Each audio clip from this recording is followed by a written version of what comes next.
on America.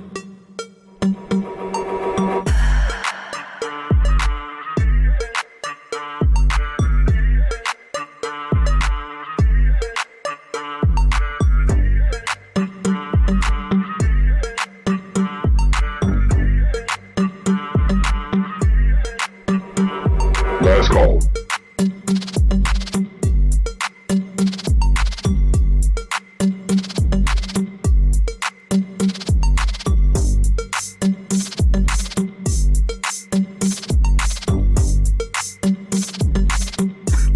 Let's go. Let's go.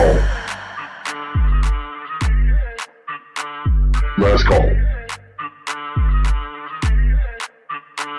Let's go. Let's go.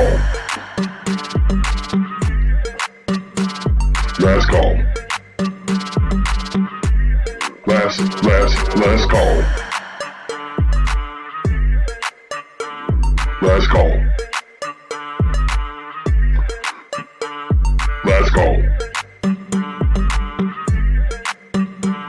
Let's go. Let's go.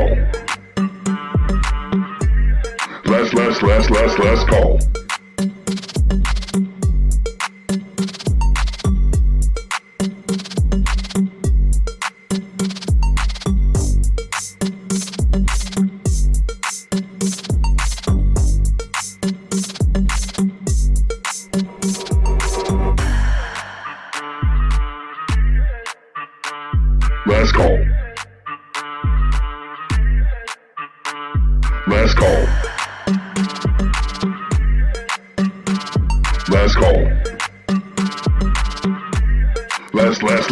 Let's go. Hey everybody, welcome back to Last Call with Lourin Hubbard, and joining me, as always, in the co-host chair is Brent. Brent, what's going on? Not much. Trying to put together a tweet to tell people that we are live. Well, yeah. But other than that, you know, things are going good. Cool. And joining us this week, I have the absolute honor and privilege. My cousin Braz is joining us in the co-host chair. Hey, man, I love it, man. This week as we get underway and start the new year. This is our first episode of 2023. Hey, okay. Which is already been a crazy kind of year. It was cool. We went to San Diego for my wife's birthday on New Year's, and that was cool. It was fun. Good to hang out. And then I came back, and my dog was like barely breathing. Oh man. Oh. And poor Dodger, man. Yeah, so sorry, we'll have man. one for Dodger there. Man. But apparently he had lymphoma, and wasn't too good. And the prognosis was like we could do a whole bunch of try to be aggressive and doing chemo and stuff to give him 2 more months. Oh yes. And so it was like, no, we're not going to make him do that. So poor Dodger. 2023 started off pretty rough, but we are looking to rebound from that. Right? There you go. Just like I heard somebody one time talk about life not being flat. If we are doing flat, life is like a heartbeat monitor. And if it's flat, you're dead. Yes, it's hard. Yeah. So there's highs and there's lows. Hey, man. And you got to just know that when you're in a low, that a high will come. You alive. You're alive. Okay. So, man. Nice, man. And then, to add a little bit to that, I also didn't fail to be speaker 15 times like Kevin McCarthy. So I guess I watched that live with the family. Oh my goodness. Did you? So the funny story. Yeah. As we know, Kevin McCarthy's from Bakersfield, and myself being a Bakersfieldian, and my cousin Brad being a Bakersfieldian. Kevin McCarthy literally lived still lives there, like 3 doors down from his parents. Mm-hmm. So we see his house often. Shit you not. 3 doors down. But you don't see him because he doesn't come back there very often. Yeah, no, we haven't seen him because my he comes back to fundraise, but that's my sister and his daughter are the same age, and so back in the day they used to hang out a lot, and so she would be with them in their detail cars and going to the Capitol for field trips, and she's like, oh yeah, there was like cars behind us, in front of us. I'm like, oh okay, it must be pretty big time, yeah. So How was your New Year's, Brent? My New Year's was good. It was very calm. Very calm. I haven't gotten to Disneyland yet this year like somebody else has. Yeah, we may have met. It was, you got to understand, it was a feeling sad about Dodger that we just spur of the moment. And I won't ever do it again. That last trip, I am not a young chicken. We woke up and left the house at 4:30 in the morning. Got our kids in the car, which was spectacular because we woke up at 4 and got only a half hour to get us out the door. Normally it's like an hour and a half. And so we drove down. My wife drove down. I tried to sleep. I did sleep. I didn't try. I did sleep. I woke up and we were there. Nice. It was nice. It was cool. Got there at like 8 o'clock. Went through the day. We did the whole day. And we didn't have any meltdowns, which was spectacular. Wow. I know. And like we didn't even buy food. I think we bought like snacks. Like my wife has to get a churro and Yeah. Oh yeah. You have to get your own. You have to. that kind of thing. Oh yeah. I can't go into Disneyland without getting a corn dog myself. That's my guilty pleasure of got to get a Red Wagon or a corn dog castle corn dog. Castle. Man. Yeah, Churro we ice cream. just packed sandwiches from like Walmart. Yeah. But it was cool. So we just ate those and we got the kids Lunchables and they were good. It's a win. That works. Man. And we left at like around 11 p.m. Got in the car. But by the time we got to the car, Casey had enough. So she was at You had a day. 11. but it took her literally, we didn't even get out of the parking lot before she passed out. Yeah. And then driving back, and then all the California storms and stuff were going on. Right. So by the time we got to like a mile away from my house, it was like 3:30 in the morning, and I was like, "Hug it, Chuck, football." And Aaron powered through the whole 24 hours. Oh, man. Yes, we made it.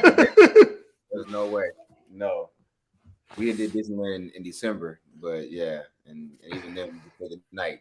Yeah. Yeah. So man, you're brave, bro. No, never again. Never again. But you got one last ride on Splash Mountain.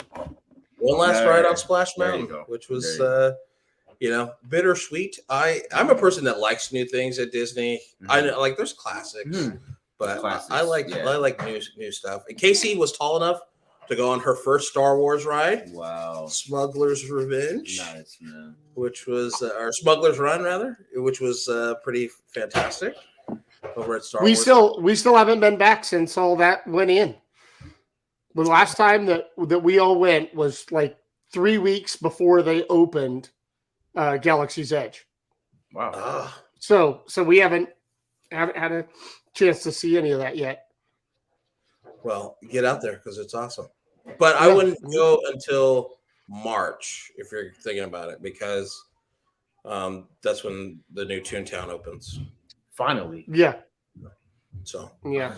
anyway, we got a really exciting, now that we've done with the normal like housekeeping stuff, we got a pretty exciting show for you guys we're going to get down on this MLK weekend, really kind of dig down into what I think the ultimate message of Dr. King was, and talk about just kind of the legacy that we have from the civil rights movement and how we can transition what our grandparents did to the work for social justice that we are doing now. We have a couple other guests that are going to be popping in to just kind of talk about Dr. King's legacy and what it means to us now and what we can take from it and how we can further that work for social justice. And so one of the things I wanted to kind of start out this kind of discussion as we move over to our like kind of main topic for the week.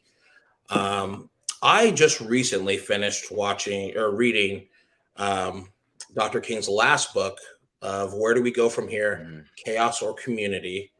And in it, he lays down a whole bunch of things. It's like really funny. He wrote it in 1967.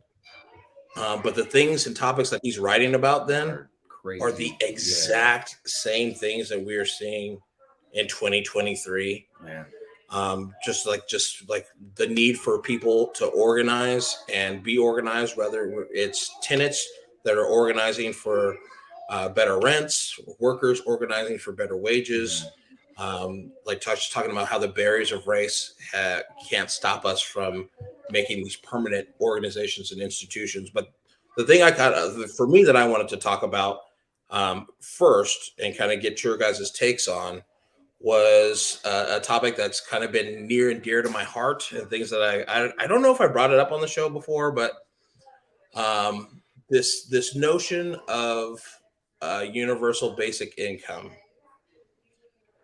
And in that book, Where Do We Go From Here, Dr. King talks about the fact that all the poverty programs that were existing at that time, and really what we've seen since then,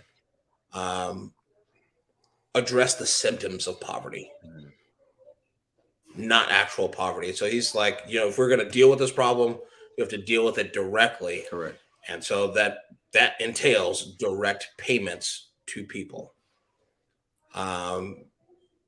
What is your kind of take? What do you think of universal basic income? Do you think it's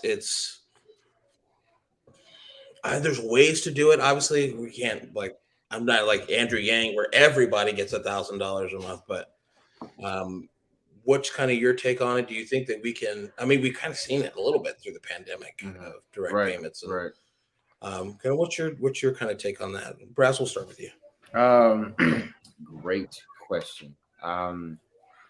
It's hard because my wife and I, we grew up in two different, I guess, ways. I was, privileged, as you could say. My parents, I two-parent household, to a two-income household as well. And so there was gratefully, no type of struggle that I knew, versus my wife, who has known nothing but struggle her entire life. And so it'd be great to implement such a thing. Like you said, not everybody, because again, not everybody needs such a thing. But then there's the topic of redlining, and then those people who have been affected by redlining. Do we start with those families, and kind of make our way, up? And the thing I think about is Fresno, and how the complete west side of Fresno needs a lot more. I mean, just from the potholes that have now formed because of this horrible weather we've been having. And so you're driving in West Fresno and you're thinking like, wow, like these potholes are probably never going to be fixed. But as soon as you go up north, all of a sudden, they're being fixed immediately. So it kind of just shows you like, okay, where the city's eyes are at, and so with that, I feel that again, there are people that could really benefit from such a blessing, if you will. Definitely. I know that's a very broad description, but I know, definitely. But I know. Brent, what about you? What's your take on it? I don't know if Brent's frozen like that or. My son's over. Brent, can you hear us? Yeah, I don't know. I keep getting a connection unstable, and I'm trying to figure out what's going on, and I don't know. And now it says I'm stable, so we'll see. Yeah, I was hearing you. Did you see the comment on the bottom of the screen? Oh yeah. Oh, that's a good point. I love UBI, but how do we do it under capitalism and avoid getting sucked up by the capital owning class? That's a concern, right? It is like that. Almost like some of the problems that we see around housing and just poverty in general could really be solved. I think could be solved if we did not have this capitalist clash that we have to go against, the like NIMBYism of folks caring about their property values and this and that. That is a good point, and it's a great discussion. And I think, like with everything, I think we probably need a lot of input and studies. And But who do you ask? Who do you ask for input? Do you ask the people who are actually affected by it only, or do you ask the people who are in a grand scheme paying for it, as the as they say, the people who are oh, that's taxpayer money. It's like, well, yeah, but I mean, the broadest input, I guess, is what you would aim for. But I'm, as a person who's participated in listening sessions around poverty, especially in the city of Fresno, and the communities here, one of the things I think that's the biggest takeaway is that a lot of the policies that you brought up with redlining and how people have been able to build wealth through these systems like poverty, through their property, that other people such as us have not been privy to. Those things were policy, like those were put in place by policy, and so that we kind of need policy to address it directly. Policy to it. Sorry. Oh, sorry. Yeah, go ahead, Brent. Yeah. No, I was just listening. I'm not educated on UBI enough, and so just throwing out, hey, I'm for it, or I'm against it. I don't know enough about the topic. I understand the concept. I think when it comes to who do we listen to, I think you need a broad group of people. We need rich people that own these companies that stand to benefit by a larger customer base, to be able to stand up and bring their thoughts to the table. Poor people that they're struggling, and at the same time they're not able to contribute to the economy as if they weren't struggling. So I think the people that get benefit from that stronger economy should be at the table. I think the people that are struggling should be at the table. I think the leaders that created the problems or have not helped it should be at the table. And I think the leaders that have been fighting to address problems generationally should be at the table. I think that's one of the problems is we're talking about a big table the size of Congress. And we know that as soon as you get that big of a table, nothing happens because everybody goes off into their little clique and doesn't want to be a part of any solutions. They want to hide out and they want to go hang out with their buddy and say, oh, and I ran for Congress, Lourin ran for Congress. I look at the 15 votes for House Speaker, and it felt like a bad version of a high school drama. Like it was like everybody was in their little clique, and Matt Gaetz is over there, saying present, and then the other guy's flying in from around the corner after Kevin McCarthy's mad that he didn't vote for him to get the popularity contest. I'm like, this is literally high school at 11:30 at night on the West Coast, 2:30 in the morning on the East Coast, and it just felt like, okay, but you need that entire cross-section if you want to address it on a national level, and you want to, when addressing it to have some legitimacy and not be immediately, rubber band pulled back by the other team as soon as it gets enacted. And that's, so many things. We implement a policy and we don't give the policy a chance to succeed or fail. We just say it didn't work and we stop it. Or the other side. I don't think this need most should be disqualified in welfare programs like housing vouchers. Yeah. So one of the analogies I used in my run for Congress was we need to re-sew all the safety nets. Right now, I view social safety nets. I was a skier growing up, and at the top of a ski lift, there's this giant cargo net, and in case while you're trying to get ready to get off the lift, you fall and it's on this big tower, you get caught in it. And I did ski patrol training. And one of the things was you had to jump into this stupid net, like, so you could be the victim and the other people would help you, or you had to be the ski patrol, and you just get tangled and you're stuck there. And I kept saying, like, we need to re-sew our safety nets so they catch people and people can get a grip and they can climb up and out of the net. And so, you know, that to me, this is another one of those situations. Like, we can't throw out a possible, something that really has a possibility of helping a lot of people, but put it out there too fast and recklessly and then say it didn't give us the result we wanted and yank it back and then say we've already tried that once, so we're not trying it again. It needs to be thought out and needs to be, you know, implemented, you know, in such a manner that it allows that to happen. Let me ask you this and get your take on this, because for as much reference as like Ronald Reagan gets in the Republican Party today,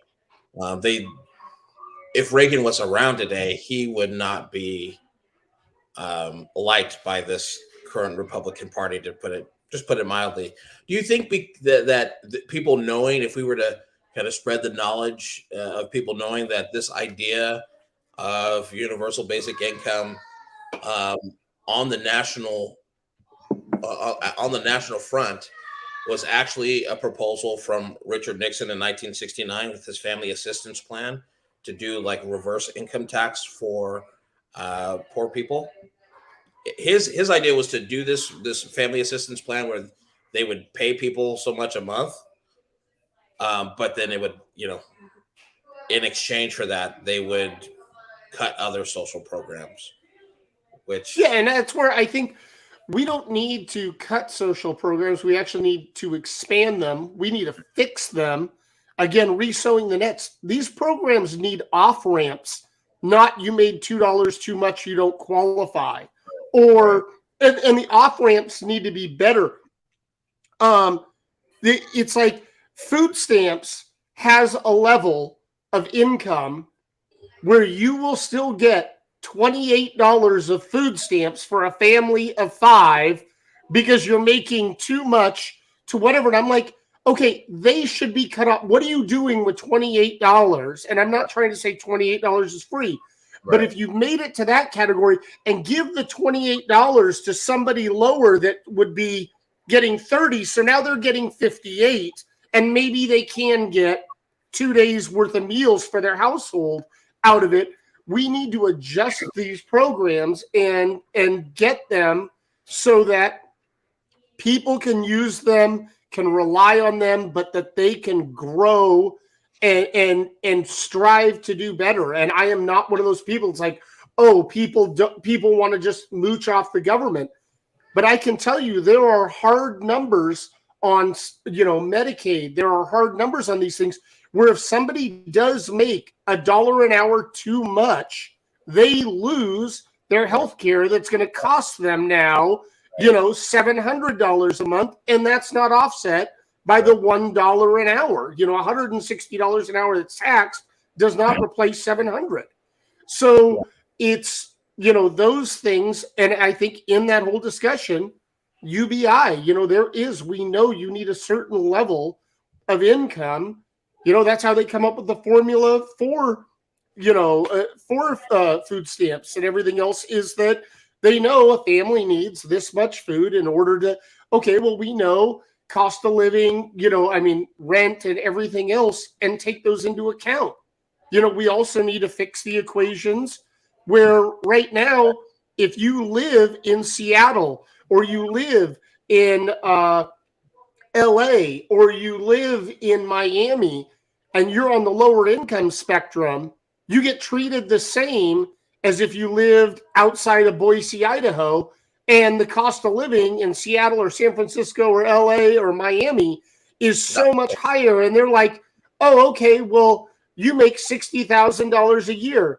Yeah, but I spend $30,000 of it a year on my housing. So I really only have $30,000, but you're taxing me on the 60. So I really only have, you know, $25,000.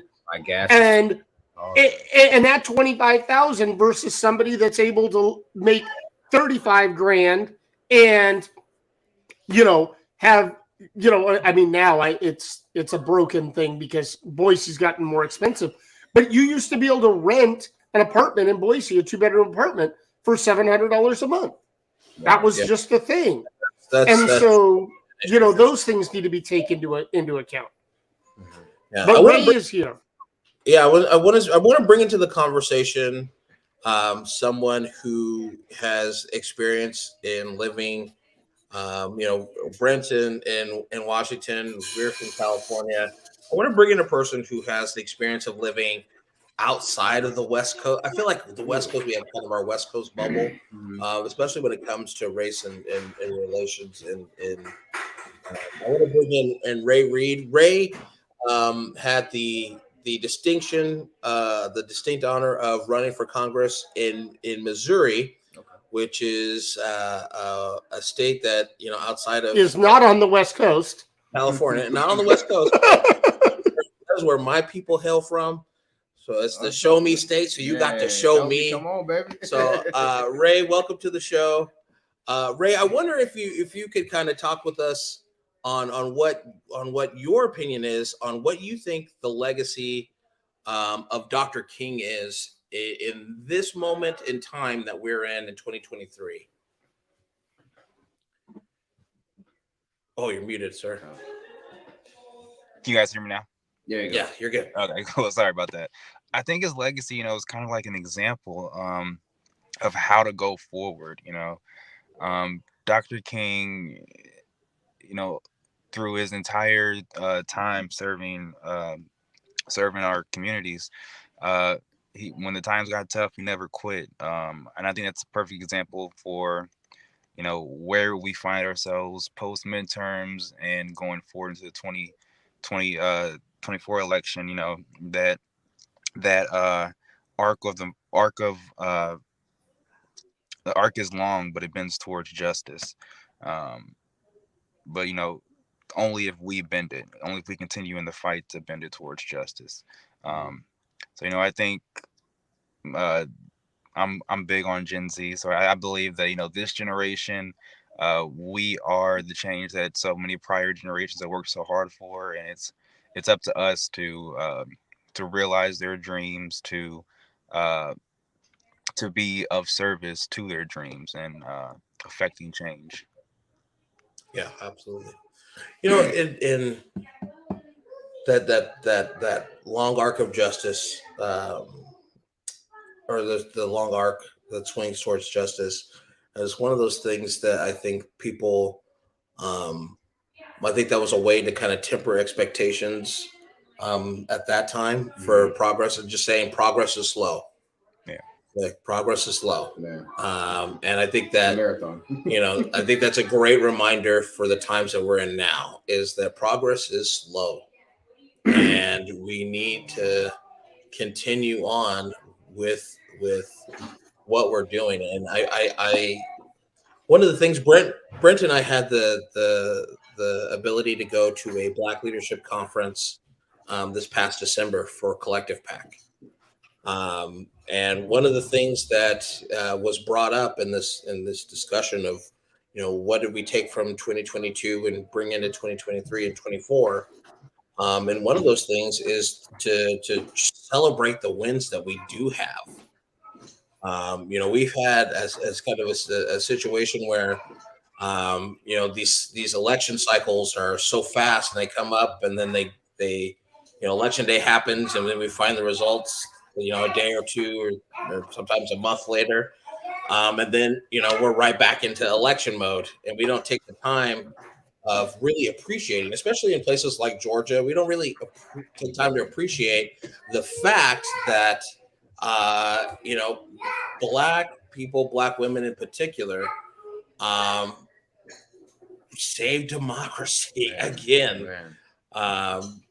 By electing Raphael Warnock to the U.S. Senate. Can I jump on that really quick, Lourin? Yes, go ahead. Yeah. This just literally ran through my head. I was running through the election calendar. So they don't, in Georgia, they don't have a governor's race or a senator's race until 26.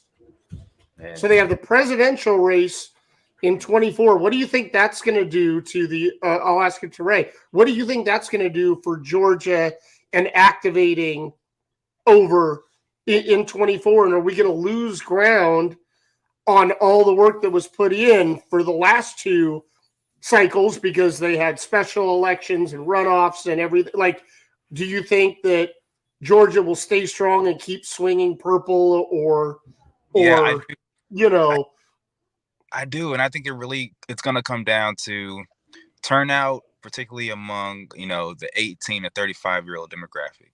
In 2024, if young people between the ages of 18 to 35 turn out to vote, it can be great.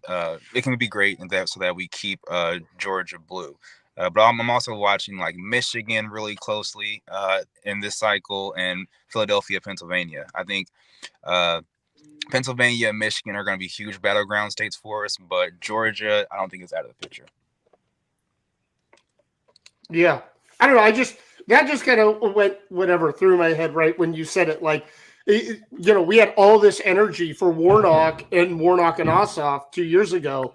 That then I'm like, wait a second here. Is there going to be a vacuum that's going to collapse in 24? Because can we celebrate that win, or can we just say, can we give some recognition to say, look at what we did do, look at what we've done, and kind of get like, if Raphael Warnock is not like hosting parties at people's Democratic club headquarters and saying, everybody, you bring your mamas, your aunties, we having a fish fry out here, and it's for you guys, like something. I want to bring back the thing that I took from that same conversation, while it was all of that, was kind of, we need to actually celebrate the win and not like, we shouldn't be talking about Herschel Walker anymore. We shouldn't be talking about any of these people that they beat. Like we should be talking about Warnock won. Right. He won, and celebrating that versus,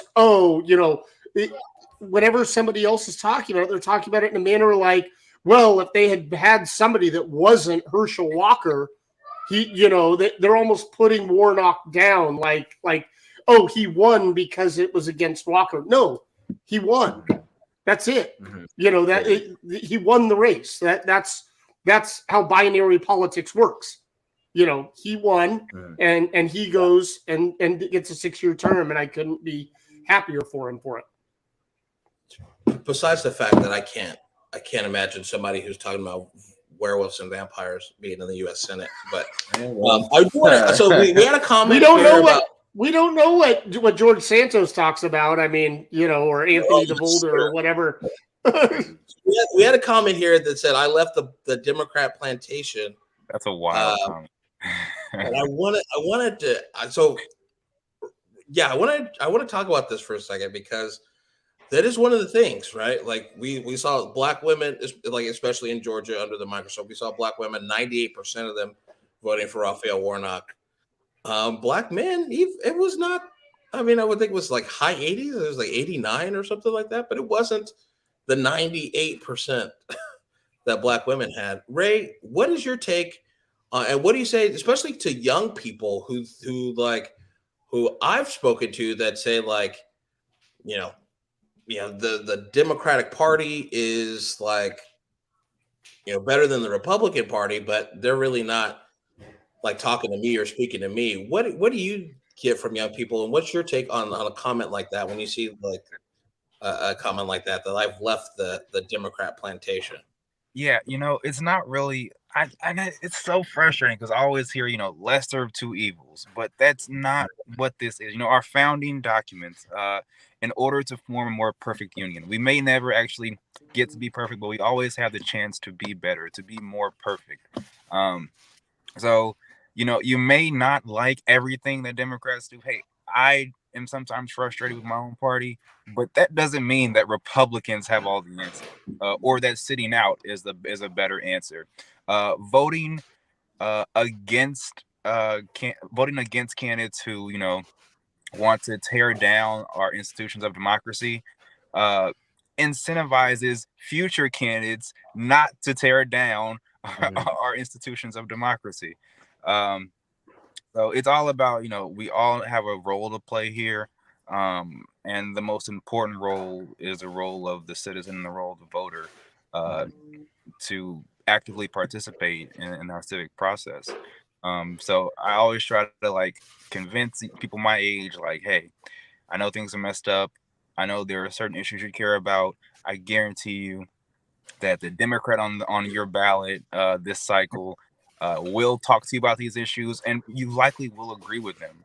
And they will always fight for you, the everyday person, while Republicans are probably just going to fight for Wall Street and their wealthy donors. Abolishing the IRS. How do you folks how do you suppose that we get people excited about voting, especially when they're looking on TV or TikTok or Instagram, and all they see is the negative, and this is still not working. Joe Biden is doing this, and they're doing this. It's like, man, what side is the side to vote for if I'm not trying to vote at all? Because I didn't vote in 2016 as an idiot because I thought, well, lesser two evils, might as well not do it. And then voted for myself. And then I got chewed out by my sister because she was like, "You could have done something." I'm like, "Okay, cool." Now I voted for Lauren Hubbard for president.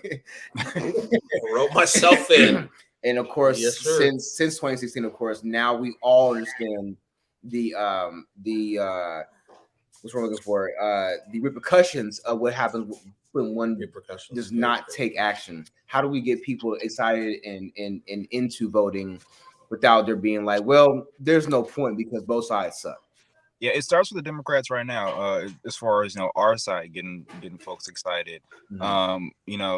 Something that we see time and time again is that voters vote for candidates they can identify themselves with. Right. You see what Maxwell Frost did. He's done an amazing job in the state of Florida's 10th congressional district. The realest thing when he said, I just got elected and I can't qualify for an apartment in this motherfucker. Yeah. It's like, damn. And he got dragged everywhere for saying it. And there was two major things that they left out. Was he was young and so got crapped on by the housing industry, which just happens, and we know they need to fix that.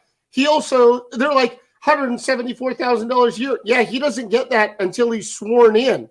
So right. And if anybody could have looked at it in Vegas odds makers, they would have been like, yeah, we really aren't giving it to this guy because he ain't getting a check on the 3rd because we're going to have to wait around until they can figure out what in the world's going on so they can get a speaker and can get paid. And that was one of those things that, when I was running, I thought about it. I talked about it. Lourin and I were going to be roommates if we both won, was trying to figure out how do you go there to one of the most expensive cost of living places to do the job, right. And that's what Maxwell's dealing with, and he's getting crapped on for it. And I'm like, come on, people, think about it logically. That's just like the people that are always saying, oh, let's pay the minimum wage. Let's pay the minimum wage. So the rich people, no, that means only rich people will do it because no one that isn't rich could afford to live in DC and do the job if they're only getting $7.25 an hour. Oh, man. It's not possible. That's real. Yeah. But to your point of how do we get people to vote? I wish I knew. But one of the things, really, so we had one of the breakout sessions that we had was a deep data analysis of some of the feedback and the exit polling that was done at the 2022 election, and of the people that did not vote, this was specifically Black people that did not vote, 60% thought they didn't vote because they thought their vote did not matter. Mm-hmm. That is a common, which I did not know the value of knowing until we did this breakout session. Because this lady that did this breakout session, she's a doctor, and she chewed us all out as candidates of not having data And like using data to craft a message that will resonate with people. And I did not know the value of said data until we had that breakout session. And it was one slide, and she said, "You're not going to get any more from me because I cost money to do this." And I was like, "Damn, okay."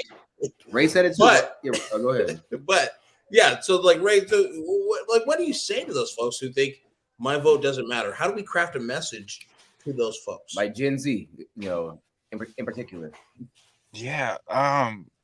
When people tell me their vote doesn't matter, I say it's a disservice to, your grandma, your mom, they marched on streets for us to have the rights to have the right to vote. And on Dr. King's birthday, you're gonna tell me that you don't want to vote? Yeah, right. Black History Month's coming up. We're gonna be reminded every single day for 28 days straight, hopefully longer, the sacrifices that our people specifically have made for this generation to be able to vote. So if you care about everything Barack Obama still, I know me and all my friends, we were kids when Barack Obama was first elected. If you still believe in those things, then voting is the most important thing we can do right now. Using our voice is everything. And I'm hoping, that I can get to in front of as many kids as possible. But we're going to try to make sure that we get a lot of young turnout in 2024. I like to flip the script to say, like, you think your vote doesn't matter. If your vote didn't matter, why would they be pressing so much to take it away? Voter fraud and regulation. I'm like, it's a little. Yeah. If it didn't matter, much, why would they be working so hard to take it away from you? Right. And I just like, because sometimes it does resonate with people. Like I talk to I go around and do like this civics 101 class.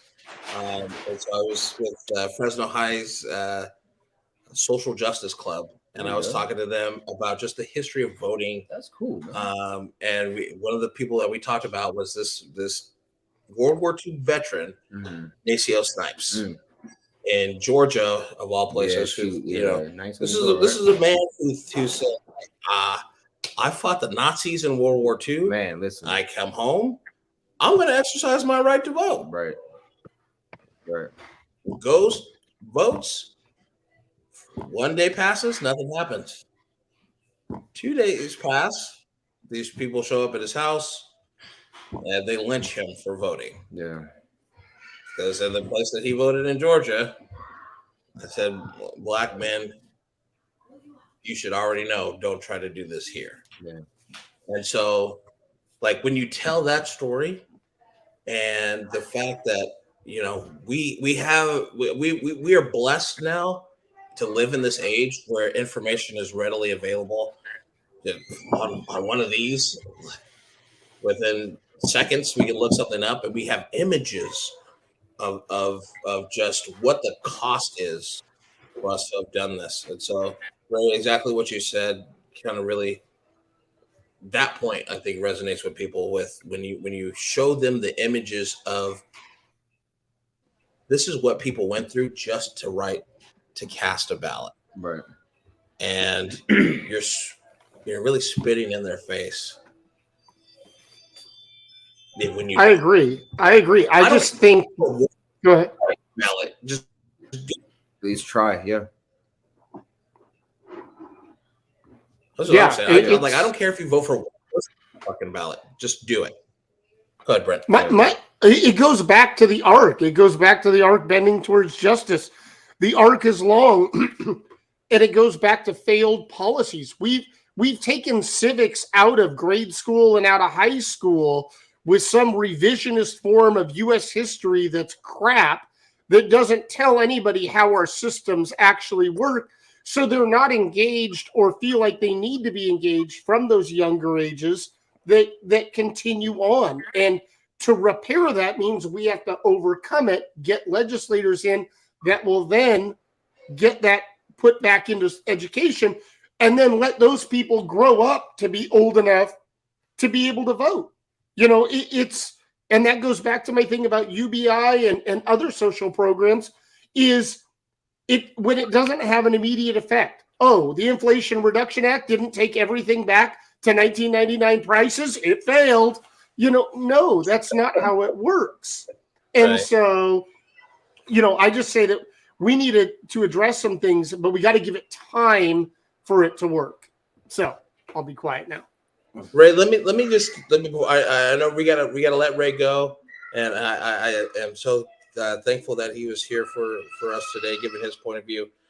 Ray, just go ahead and leave us with kind of your last thoughts, just on the topic of civic engagement, and how we kind of move forward to honor Dr. King. Not only Dr. King, but the Medgar Evers, the Ida B. Wells, all these folks that came before us in this social justice movement.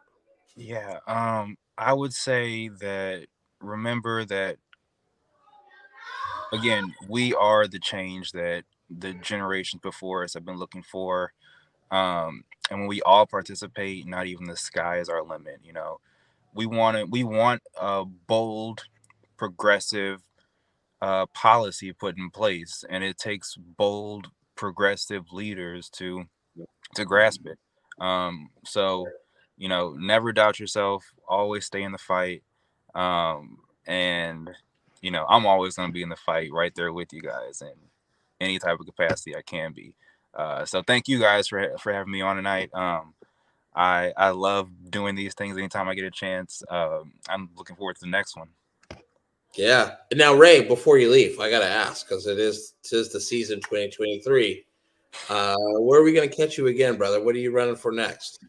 I honestly don't know. But I can say I have started a PAC, Gen Z PAC. Awesome. We are going up on FEC this week. We just got our tax ID and bank stuff, all that fun stuff situated. So when I ran for Congress, it was really, really hard to raise money. It's really hard to run for Congress anyway. But when you're young, you got that on top of raising money, organizing a staff, all that great stuff. So removing some financial barriers for young candidates is a way that I'm going to try to help out in 2024. So right now I'm making a bunch of calls. I'm kind of going around the country, getting some money in the bank just to support young candidates. The first candidate we're going to support is obviously Maxwell Frost. He's a great Gen Z leader. And I'm excited about future Gen Z candidates that we can get in office. Awesome. Thank you, Ray, for joining us. You can find more information, Ray. His social media handles are on the screen here. Ray Reed, MO. Follow this man on Twitter, Instagram. All that good stuff. It's the same everywhere. Ray, thanks for joining us. Thanks, Ray. Take care, guys. So as we kind of continue on here for the last few minutes of the conversation here, do you guys have a Dr. King kind of quote that you think is kind of like, this is the one? This is like, well, I won't say this is the one because it's a lot, but like, is there a Dr. King quote where you're like, this speaks to me and this is perfect for the moment now? What's that one that like we're in like all different ships in the same boat? Hold on, let me. Oh yeah, it may have all come on different ships, but we're in the same boat now.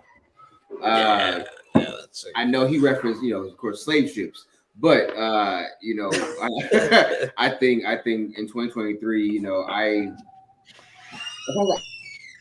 I question Dr. King, Malcolm X, all these leaders, Garvey, if all of them would have thought in 2023, in the millennium of flying cars and robots, of course, hoverboards, right? Silver shoes, will we still be Your doing jacket with? Is now dry. Will we still be dealing with racism? And I would think that they would still be surprised, because what he said he said the famous speech. I mean, he said that speech was 65, 63. Excuse me, yes, 1963. Who do we know that's still around from '63? You know what I'm saying? Like, so Our parents' generation. still, man. And I think that, you know, our generation is, you know, different ship, same boat. I feel like, you know, we're all this together, man. You know what I'm saying? It is one fight. It's a marathon. It's still here. It's still knocking. But you know, I think, you know, with, you know, legislation and just talking, like, you know, like Ray said, just getting people out, getting folks excited to vote. You know what I'm saying? You vote for what you want to see. You know, vote for the change. Be it, you know, universal health care, UBI, you know, whatever. Or it's talk to people, talk to your, you know, congressman, you know, and your people running. Tell them, you know what you need. You know what I'm saying? That's Yeah, that's a good point. That's one of the things that I learned in my congressional run that I have I tried to kind of change it as I move forward. Right. Is, you know, I would be talking to the California Latina Dems, or I'm talking to the Hmong Democrats in Fresno, or I'm talking to the West, the Black Democrat Club, and you know, it's kind of this institutional racism thought that, you know, in order for my community to be safe and have good schools and opportunities for my kids, for us to have that, it meant you couldn't. Correct. Yeah. So, like, the building of coalitions is what we like. I think that should be a focus for us moving forward. Is how do we build coalitions with folks to say that we are all working for the same goals, and it's not this like situation where like we've been led to believe where there's just one man with all these cookies and he's only going to give one cookie to you, or he's going to give it to them, or he's going to give it to them. But there's only one cookie for the rest of you to share. Right. That we can all build this. You know, Ray brought up, and I'm really glad that he did. Ray brought up the preamble to the Constitution that we all had to memorize in 7th grade. Yes. And in it, it is the function of the United States government was created to do certain things, right? And this is what the Constitution would be about. Let me we the people of the United States, in order to form a more perfect union, establish justice, ensure domestic tranquility, provide for the common defense, and promote the general welfare, and secure the blessings for ourselves and our posterity. Yeah. I was close, Brent. You have more of it than I do in my head right now. I got mine. This winter. Exactly. Yes. Anyway, that's what the government's there for, right? And so, like, if you dive into those things, promote the general welfare. Man. That means the government should be taking care of its people. That means that we shouldn't have people sleeping on the streets. Man, why are there unhoused? Oh God, still? let's not go. Let's do that one next week. Let's. Yes. Just in our own free time. Okay. I had to look up the exact wording for my quote. I knew what it was. I'm going to put it up on screen. This is the one that truly resonates the most with me. Is the ultimate measure of man is not where he stands in moments of comfort and convenience, but where he stands at challenge and controversy. I mean, it's kind of, you see who a person is when times are bad versus when they're putting on the show when times are good. And to still be a good person in those harder situations is harder as a person, but that shows who you are. And that's what I try, you know, in all my stuff when I was running and everything else was to show, even when I was on the downside, that I was going to be on the moral upside of things, and do what I felt was best, you know, to do more good for more people more often. And, you know, that I didn't shy away from that.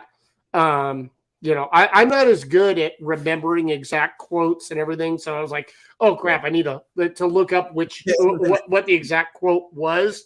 but I knew that was one thing that he stood for, and that's that's a big one to me. Yeah. Yeah, and to this point, I gotta be honest with you, like the comment that we saw before about the Democrat plantation, there that quote right there is a lot of reasons why I see. I have the experience of having a couple of friends of mine who say like they're not voting. I'll vote for you, but I don't vote Democrat anymore. Yeah. And it's because like some folks haven't been that way, right? They haven't stood strong in times of challenge and controversy. But it's also because because we play this governmental yo-yo. And I mean, what did the Republicans say when they day one? We're going to repeal all the money for IRS, for the replacing IRS agents and expanding the IT staff so their infrastructure works, so that we can actually get the money in that we are owed. That was it. They weren't coming after, but they're going to repeal that. They're going to, they immediately. It's like all these things where. Look at the Affordable Care Act now. Look at it. It's far from perfect. But overall, people's healthcare situations are better than they were before Obama got to office. I mean, look at under W and look at what it is today. And how many times did the Republicans fight to try and get rid of it? No, we're just going to repeal it. And that one held on, and it took time and growing pains. What? I was just saying, I'll never forget John McCain coming in for the thumbs down on repealing Obamacare. Yeah. Yeah, and so it's like these things, it's just we have to get good policies. We have to admit they're going to be flawed out of the gate and that we need to work, and revise them. But we don't need to repeal them. We need to give them a chance to work so that, we can go forward. Yeah. Which is a perfect quote or a perfect segue into my quote, which is if you can't fly, then run. If you can't run, then walk. If you can't walk, then crawl. But whatever you do, you have to keep moving forward. Yeah. And that is why I identify as the way that I do. I remember speaking of quotes, it was like FDR said that a conservative, the difference between a progressive and a conservative is a progressive's moving forward, and a conservative is a man with two perfectly good legs that's never learned to walk forward. Yeah, they're okay with just staying in how it is. But the status quo, and the status quo in the history of this country, the status quo has never been good for everyone. Mm-hmm. And so that's why it's kind of a bit. And it never will be. And that's where I said in my run, it was like, we can't fix the problems for everyone, but if we're helping more people and then looking at it and see how to help more people later, no, I don't want a 3,000-page legislation that helps 12 people in the country. But you know what? It does help 12 people, and so let's go forward. Let's go forward. It's the dumb meme of the inside of the car. It's like, vote Republicans, select R. Vote Democrats, select D. Which way are you going to go to get where you want? In reverse? No. Right. And so it's, but I just think that, we, with all this stuff, we get hung up on victories and going, okay, well, they did that. And now we need to get elected so we can undo that. And then we need to get reelected so we can create the inverse of it, so the other side can win, so they can undo that. And we've gone through 4 cycles and literally gotten back to square zero. And breaking that cycle is essential. Mm-hmm. I don't agree with Republican policies, but at the same time, some of them have a small bit of potential, but we wouldn't know because they've been undone. Democrat policies, we don't know because they get undone. It's when you get in those, older, cycles, back before the midterms were an immediate switch in parties and everything else, when things had a chance to develop, get corrected, fine-tuned, and go forward. And we need to get back to that so we can start helping people. And it needs to stop being, oh, I'm going to vote against that legislation, even though it'll help my district, but because the wrong person wrote it. Do you think we should, and this is a question kind of for both of you, just as we think of policy, first of all, the acknowledgement that Black people and all people are not a monolith, and that, that recognition. But do you think we can ever get to a situation where we look at policy in terms of that old, like, Greek saying of a society grows great when old men plant trees whose shade they know they will never see? I hope so, but everyone's so pessimistic now, and everyone's so reactionary, and it's hard for people to not say, okay, I got mine, right, and either withdraw from it. That's where I'm at. I'm looking at a lot of issues that need to be addressed that are systemic, that we can implement a policy, but for that policy to actually have an effect will be years. Yeah. And we have to fund it for years with no results. And we are a very I need it now culture right now. This Instagram, TikTok culture, this Amazon culture of Amazon Prime culture of I need it tomorrow type thing. Next day delivery. Yeah,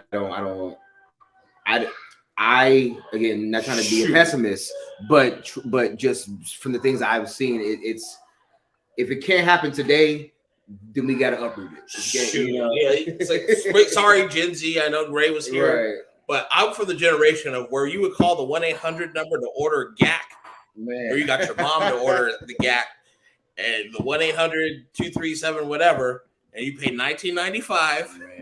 And your zoo books didn't come for months. Bro. Yeah. I got the December issue. It was June.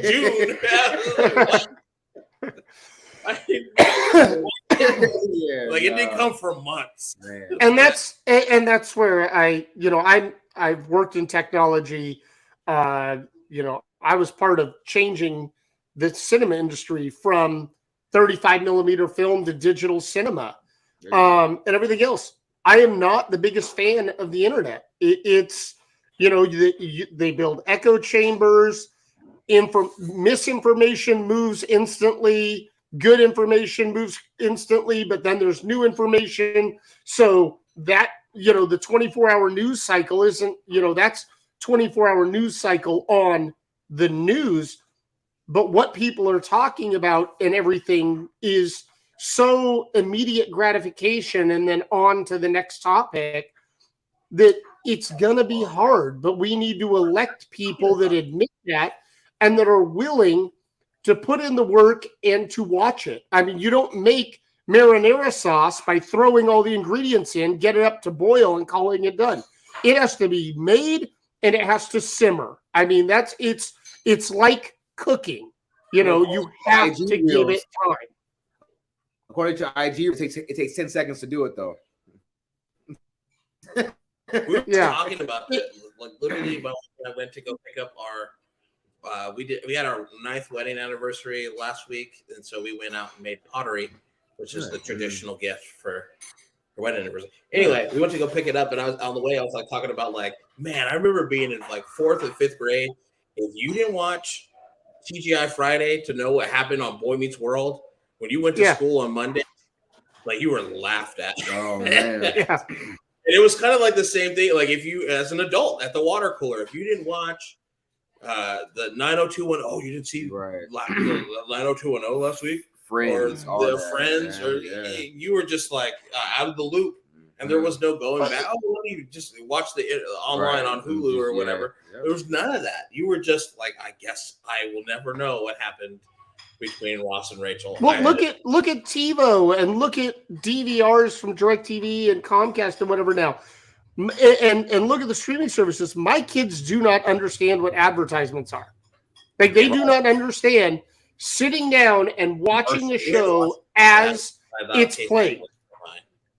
And Amber and I are just as bad because we still watch one of our kind of semi-date things that we do is we watch Grey's Anatomy together. And we'll get 2 weeks, 3 weeks behind. We'll catch up. But if we're watching it on Thursday night, we don't start watching it until 10 minutes after it starts so that we can already be on to skipping through the commercials. And by the end, you might have to watch 1 or 2 commercials because you didn't time it quite right. Yep. But we've all gotten to this instant gratification spot. Right. And we don't watch things live anymore that may have interruptions. No, we go to the internet and then we get it from a personality that we already know we agree with. Right. You know, Peter Jennings, Tom Brokaw, but no, it is Peter Jennings, Tom Brokaw, and Dan Rather. Were the three news ones. What? And that's the way it was, Walter. Yeah, but none of us had any idea of their political leanings when they were the news source. They were with Dan Rather. Now we know. We didn't know when he was on the CBS Evening News. Yeah, sure. You know, like it was just this person tells us the news. And now we get our news from people we know. We immediately, if they don't agree with our policies, immediately judge them that they're coloring, the news story to whatever, or it's opinion masquerading as news. Well, yeah, but did you see Swalwell this week? He came back to California to look at the storm damage and everything else, and Boebert went on Fox or somewhere, and because I know it wasn't a tweet, it was a statement she made, but was like, hey, Swalwell's not here. He's, God only knows where, but he's not here doing his job and whatever. No, he was doing his job. He was in his district, surveying damage to see what the federal government needed to do, and that him as a representative that has access to FEMA and everything, like to pass along to try and get help back to his district. And he was immediately getting death threats and people leaving voicemail messages of, you're not doing your job. Why don't you do your job? And it was moments after Lourin said it. Those things didn't happen when we were young either, because it took time for that information to get back and forth. And it gave time for things to calm down a little bit. Before it was headline making information. Yeah. Okay, Brad, let me before we, that's a good segue into, so I want to give a closing thought to Dr. King on his weekend, but then Brent, have you seen Avatar 2? Not yet. God dang. Have you seen it? God dang. I really want to give a breakdown of Avatar 2. Don't go see it. Wait till it's out on Disney Plus. Because let's take a browse from Dr. King. Let me just say this. Let me put this in here. Avatar 2 was the biggest waste of time, of 3 hours of my time, by the way. It was for a movie that was visually great, but the story was terrible. The dialogue, we're talking about the dialogue. They say bro so many times, I thought I was watching Bill and Ted's Excellent Adventure. Like, hey, bro, hey, bro. And then they have this character in there, Spider, who is a human being. Yes, Aaron, my wife was talking to me about, like, oh my God, he's going up. Yes, I am. There's this character on Pandora who is human, but he hangs out with the Na'vi, right? And he's like, they're like, oh, he's feral. He's ridiculous. He's like the trailer. He's like hissing at people and stuff, right? His first line, I'm pretty sure, is, "Hey, bro, it's ridiculous. It's ridiculous. It was a 3-hour waste of time." The best actor, who is an actress, Zoe Saldana, is reducing screen time, saying, "Jake, Jake, my Jake." It was like, you have the best actress on here, and all she's doing is screaming about one thing or another. And it's like, dude, what are you doing? Can I tell you something about that exact thing? Because I have a thought on that, and I don't know that I'm right. But please do. Avatar, whatever they call it, the world of or land of or whatever it's called at Animal Kingdom in Disney World, the land opened. World of Pandora. World of Pandora. Okay. Opened, and at the same day, they opened Guardians of the Galaxy Mission Breakout at land. And every single person from Avatar was at Pandora. But Zoe Saldana went to Guardians in LA. And I said, when I saw the pictures that day, I said, James is going to get back at her for this. He is not going to like being snubbed.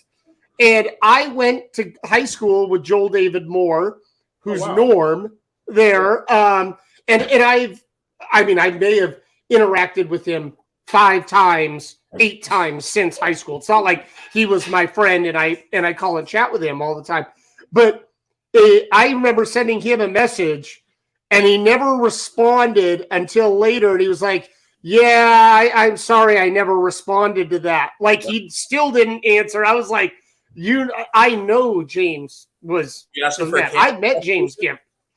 And so, like, it's one of those things that, like, it I'm not saying he gave her all terrible dialogue because as whatever, but, you plant a seed in a writer's head, it can slide that way and stay over there for a while. For Avatar to be the highest grossing movie of all time, you think they would have spent some time, some money paying a writer to write the dialogue. It was just they just ripped off Pocahontas the first time, and then they did, and now it's even more egregious with the cultural. But what are they ripping off this time?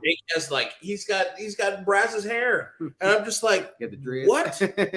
What? How? Like, I'm gonna watch it. I'm gonna watch it with an open mind. Well, my big thing, I want to see it at Dolby Cinema. Don't let me color it, but like we didn't need Sigourney Weaver trying to do her low voice as a teenager. What's going on? It's just oh my god. And then, because this is in the trailer, I'm not giving anything away. You think they would have came up with a new villain, right? Yeah, it's true. It's the same dude. It's the same dude. I thought he died. It's the Colonel. I thought he died. Right? He did die. This is what I'm talking about, the lazy writing. Yeah. He did die. But guess what? Before the big battle, he sent his memories back to Earth.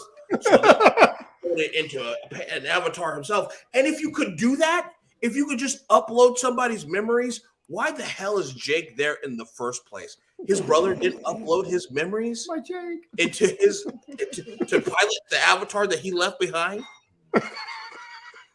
Right? I don't know. Yeah, I'm looking at that. I'm just like, what the hell is even going on? That was 5 minutes into the thing where I was just like, okay, I know. And I love long movies. Don't get me wrong. I am a extended version Lord of the Rings marathon man, much to my wife's chagrin. Are you watching this again? By the way, just a side note to Brent, Brent's probably the only person that cares about this. I just finished The West Wing for like the 9th time on the way back from Disneyland. Best show ever. Best TV show ever. I'm just saying. My son to bed. My son is going crazy. I'm trying to think. I'm trying to think of the episode, because I started over again, but it was when they were talking about, the Republicans were calling it the death tax, but the whatever, and Josh is like, why does the Congressional Black Caucus not want to vote vote to repeal that whatever, and they kind of came up. They said, it's the first generation of Black millionaires are about to start dying, and so you talked about a monolith earlier, and how it isn't that, and how in politics people still live in the past of, oh, it used to be this way, so this is the way it is, so this is the way we're going to continue to treat it, without looking at what's going on and actually, handling it. Yeah. That's a good way to end this. Is the past definitely, as the old song says, what's the lift every voice? What's the man. Sing a song, something rather. I forget what it is now. God forgive me. We did the same year in high school. Did you? No, you and I. Remember we did? Oh, that's right. Yeah. You say lift every voice, and it immediately makes me think of this whole "a rising tide lifts all boats." And I always say, but there's some people that don't have a boat. There's some people going underwater when the tide goes up. So, yeah. Same theory as the bootstraps, in my opinion. But I hear you. I gotta go, guys. Yeah, sing a song full of faith that the dark past has taught us. Sing a song full of the hope that the present has brought us. There you go. That's where it is. And that will be the last call for tonight, January 15th. Yes. On this Dr. Martin Luther King Eve. Hey. Let's have a toast. Brent, pleasure, raise a beer, raise them high. Raise them high, baby. To Dr. King. Yes. To Dr. King. Thank you, everybody. Okay. And everybody, I hope you have a wonderful evening, and we'll see you next week. Yes, indeed.